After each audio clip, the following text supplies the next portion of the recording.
صدائے حریت جموں کشمیر سے اہم خبریں سنیے۔ پاکستانی وزیر خارجہ شاہ محمود قریشی نے کہا ہے کہ عالمی برادری کو 80 لاکھ کشمیریوں کو بھارتی مظالم سے بچانے کے لیے اپنا مؤثر کردار ادا کرنا ہوگا۔ ملائیشیا اور سنگاپور کے اپنے ہم منصبوں کے ساتھ ٹیلی فون پر گفتگو کرتے ہوئے انہوں نے کہا کہ 69 کشمیری گزشتہ 8 ماہ سے بدترین بھارتی لاک ڈاؤن کا سامنا کر رہے ہیں۔ اب جبکہ دنیا نے کورونا وائرس کی وبا سے نمٹنے پر توجہ مرکوز کر رکھی ہے، بھارت ڈومیسائل سے متعلق قواعد و ضوابط میں ترمیم کرتے ہوئے مقبوضہ کشمیر میں آبادی کا تناسب تبدیل کرنے کی مذموم کوشش کر رہا ہے، جو نہ صرف عالمی قوانین بلکہ اقوام متحدہ کی قراردادوں کی بھی خلاف ورزی ہے۔ پاکستان کے دیرینہ دوست چین نے ایک مرتبہ پھر مسئلہ کشمیر کو اقوام متحدہ کی قراردادوں کے مطابق حل کرنے پر زور دیا ہے۔ اقوام متحدہ میں چینی مشن کے ترجمان نے بھارتی میڈیا کا یہ دعویٰ کہ چین نے گزشتہ ماہ سلامتی کونسل کی اپنی صدارت کے دوران مقبوضہ کشمیر کی صورتحال پر فوری توجہ دینے کا پاکستانی مطالبہ نظر انداز کر دیا تھا، مسترد کرتے ہوئے چین کے اس موقف کا اعادہ کیا ہے کہ مسئلہ کشمیر پر نقطہ نظر میں کوئی تبدیلی نہیں آئی، وہ چین اب بھی مسئلہ کشمیر کو تقسیم ہند کا نامکمل ایجنڈا سمجھتا ہے۔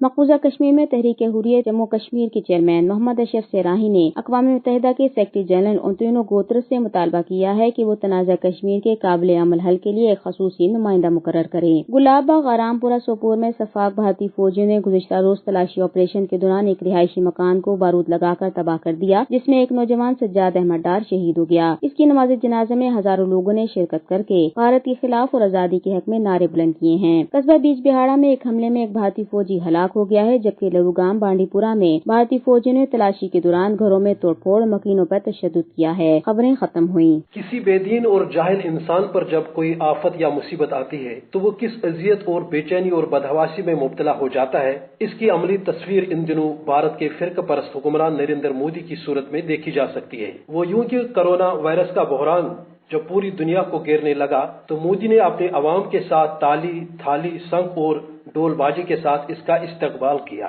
بھارت میں یہ وبا جب تیزی سے پھیلنے لگی تو بی جے پی کے لیڈروں نے گاؤ موتر اور گوبر سے اس کا علاج دریافت کرنے کا دعویٰ کر کے گوبر ملنے اور گاؤ موتر پینے کی پارٹیاں بھی شروع کی، لیکن اس کے باوجود جب مرض بے قابو ہونے لگا تو پورے بھارت میں لاک ڈاؤن کر کے کروڑوں لوگوں کو بے گھر کرنے کے ساتھ ان کی روزی روٹی بھی چھین لی گئی۔ اس کے بعد گزشتہ دنوں مودی نے اپنے عوام کو اپیل کی کہ اس کی بس ہو گئی، اب رات کی تاریکی میں اپنے گھروں میں موم بتیاں اور دیے جلاؤ۔ آیا بھارتی عوام نے دیے جلائے یا آگ جلائی کہ نہیں، یہ جاننے کی ہم نے کوشش نہیں کی۔ البتہ مقبوضہ جموں کشمیر میں جاری لاک ڈاؤن کے باوجود سوشل میڈیا کے ذریعے دنیا کو یہ پتہ چلا کہ کشمیریوں نے بھی چوک چوراہوں پر رات کی تاریکی میں موم بتیاں اور دیے جلاتے ہوئے "وی وانٹ فریڈم" لکھ کر اپنے عزم آزادی کا اعادہ کیا۔ تبصرہ ختم ہوا۔